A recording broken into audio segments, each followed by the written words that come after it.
Kiranya melalui cahaya kasih kali ini kita dapat mempunyai iman untuk hidup mandiri, hidup tenang.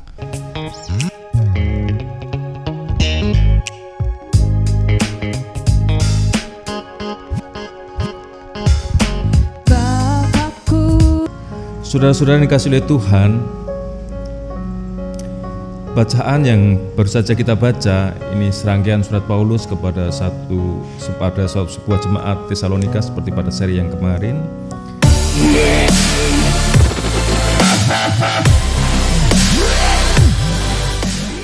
Shalom Bapak, Ibu, dan Saudara yang terkasih di dalam Tuhan Yesus Kristus.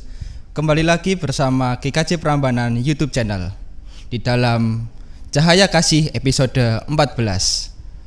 Bapak, Ibu, dan Saudara yang terkasih di dalam Tuhan Yesus Kristus, tidak kita pungkiri bahwa dalam kondisi saat ini banyak sekali masalah yang datang silih berganti. Namun bagaimana sikap kita sebagai umat Kristiani? Kiranya melalui cahaya kasih kali ini kita dapat mempunyai iman untuk hidup mandiri, hidup tenang, kontekstual, dan dapat dianggap baik berdasarkan pola kebudayaan saat ini. Tuhan Yesus memberkati.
Selamat berjumpa kembali saudara-saudara yang dikasihi Tuhan, Bapak-bapak, Ibu-ibu, saudara-saudara, anak-anak di dalam Cahaya Kasih GKJ Prambanan. Hari ini kita akan bersama-sama merenungkan dari surat Paulus di Tesalonika. 1 Tesalonika 4 ayat 11 sampai 12 demikian. Dan anggaplah sebagai suatu kehormatan untuk hidup tenang, untuk mengurus persoalan-persoalan sendiri dan bekerja dengan tangan seperti yang telah kami pesankan kepadamu, sehingga kamu hidup sebagai orang-orang yang sopan di mata orang luar dan tidak tergantung pada mereka. Berbahagialah kita yang mendengarkan firman Tuhan dan merenungkannya. Saudara-saudara yang dikasihi oleh Tuhan, bacaan yang baru saja kita baca ini serangkaian surat Paulus kepada sebuah jemaat Tesalonika seperti pada seri yang kemarin. Jemaat Tesalonika menurut Paulus sudah dianggap jemaat yang baik, ya.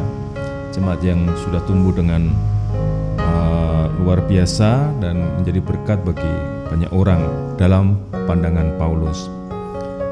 Pada bagian ini Paulus mengajak jemaat ini untuk meningkatkan kualitas mereka dengan hidup yang lebih tenang, hidup yang mengurus persoalan-persoalan sendiri, bekerja dengan tangan, hidup yang mandiri, hidup yang sopan dalam komunitas mereka. Pertanyaannya, mengapa hal ini diminta Paulus kepada jemaat ini? Saudara-saudara yang dikasihi Tuhan, seringkali orang yang sudah menganggap dirinya baik itu ingin mengajak orang lain juga untuk merasakan apa yang dia rasakan. Umpamanya kalau ada orang pernah makan soto yang enak gitu ya, seperti umpamanya teman saya itu Mas Tinus itu ya, itu nemu kayak soto sing enak, itu mesti ngejak teman-teman yang lain untuk goes ke sana dan ono soto enak dan ngajak jajan di sana bersama-sama. Jadi ada keinginan naluriah dari tiap orang untuk mempresentasikan atau mengekspresikan kesenangan yang dia miliki, kebaikan yang dimiliki, supaya orang lain juga merasakan hal yang sama. Menurut saya ini bukan sesuatu yang salah, dan ini juga yang rupanya mengejala di jemaat di Tesalonika. Tetapi ekspresi ekspresi jemaat ini rupanya sedikit mengganggu Paulus, sehingga Paulus dalam suratnya mengatakan hal-hal yang semacam ini. Anggaplah sebagai suatu kehormatan untuk hidup tenang. Jadi Paulus memberi satu nilai bahwa sebuah nilai kehormatan yaitu hidup tenang, hidup yang mengurus persoalan sendiri, tidak kepo ya, tidak mengurus urusan orang lain sehingga sedemikian rupa sehingga justru menambah kericuhan atau repotnya relasi dalam komunitas yang lebih besar. Tapi Paulus mengajak mereka untuk hidup dalam kehormatan, yaitu dengan jalan hidup yang tenang, yang mengurus persoalannya sendiri dan hidup yang mandiri. Dan ini nilai yang seringkali menjadikan kita luput dari pikiran kita bahwa ternyata hidup tenang, hidup mandiri, mengurus persoalan kita sendiri itu sebuah kehormatan, sebuah nilai yang mulia. Paling enggak dalam kacamata Paulus semacam itu. Pada titik-titik tertentu saya setuju dengan pandangan Paulus ini. Itu memang sebuah kehormatan untuk bisa hidup tenang dan tidak terlalu mengurusi urusan orang lain ya, walaupun kita tetap harus peduli pada orang tersebut. Nah, saudara-saudara yang kasih Tuhan, pada bagian ini kita belajar satu titik kehormatan orang Kristen, salah satunya adalah hidup sing tenang, menep, dan tadi tidak rewel dan terlalu mengurusi orang lain. Kebaikan kita juga baik kita ekspresikan dengan hal yang sama. Keselamatan, cinta kasih dari Tuhan itu harusnya mengajak kita untuk masuk dalam satu nilai kehormatan yang baru, yaitu hidup yang tenang, hidup yang peduli tetapi tidak terlalu mengurusi kepentingan orang lain sedemikian rupa justru yang menjadikan hidup orang lain menjadi lebih sulit. Pada bagian yang lain Paulus juga mengajak supaya kita hidup sebagai orang-orang yang sopan di mata orang luar dan tidak tergantung pada mereka. Satu nilai lagi yang diajarkan Paulus kepada jemaat di Tesalonika adalah hidup yang sopan. Dan supaya di mata orang luar, di mata masyarakat pada waktu itu, jemaat di Tesalonika ini bisa diterima dengan baik. Nah, saudara yang dikasihi Tuhan, hidup sopan, kata sopan itu juga sebenarnya banyak bisa dikupas ya. Paling tidak ketika kita hidup sopan, hidup kita sesuai dengan norma kemasyarakatan pada waktu itu, karena sopan di tiap daerah tidak sama. Artinya ketika Paulus mengajak hidup sopan, Paulus mengajak jemaat ini untuk hidup kontekstual, sesuai dengan konteksnya. Dan ini pula yang dilakukan oleh Tuhan dalam diri Yesus Kristus. Tuhan yang bisa menjadi apapun, Dia menjadi manusia supaya kita bisa mengerti beliau. Kita bisa mengerti kehendak Tuhan. Nah, Tuhan juga melakukan kontekstualisasi dalam mewartakan cinta kasih-Nya. Ini pula yang diajak oleh Paulus kepada jemaat di Tesalonika, supaya kita hidup sopan juga, supaya jemaat ini hidup sopan. Dan menurut saya ini juga baik untuk kita. Kita hidup sopan dalam artian kita kontekstual sesuai dengan konteks baik dalam komunitas kehidupan tetangga-tetangga kita. Nah, saudara-saudara yang dikasihi oleh Tuhan, hal ini saya rasa penting untuk menjadi catatan bagi kita. Yang saya percaya jemaat semua sudah hidup dengan baik, luar biasa. Tapi sama seperti jemaat di Tesalonika, kita diminta untuk kepada Paulus, kebaikan kita baiklah kita aktualisasikan dengan cara yang tenang, dengan cara yang damai, ya, tidak heboh dengan urusan orang lain, tetapi kita tetap peduli dengan mereka. Pada titik yang satunya kita diminta untuk hidup secara kontekstual, artinya mengerjakan hal yang baik dalam konteks kemasyarakatan pada waktu kita hidup.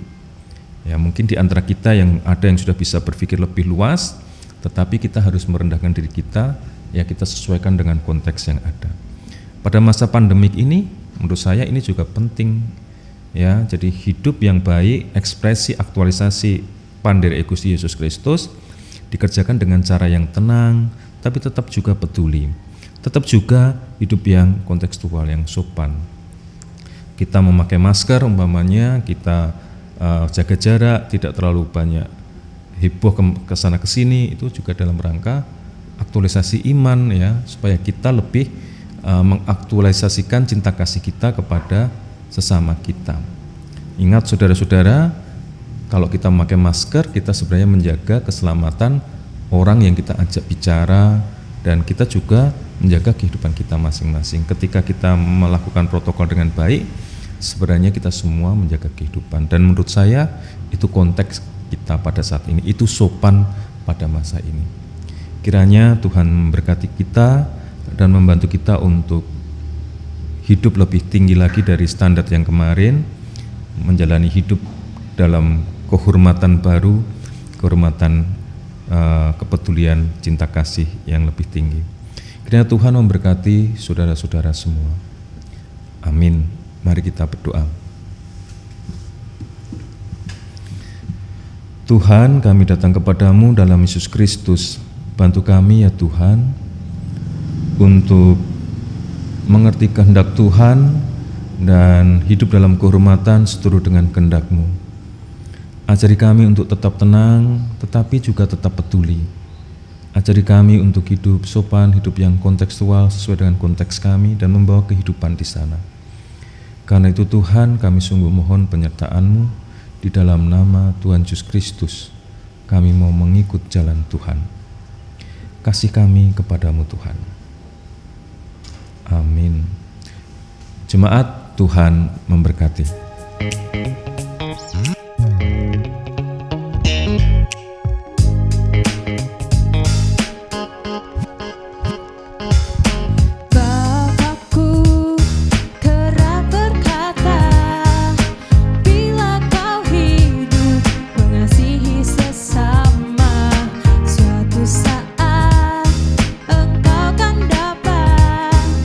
Bahagia yang sejati.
Bapak, Ibu, dan saudara yang terkasih di dalam Tuhan Yesus Kristus, kiranya melalui cahaya kasih hari ini, kita dapat semakin dikuatkan dalam menghadapi masalah dalam kehidupan sehari-hari.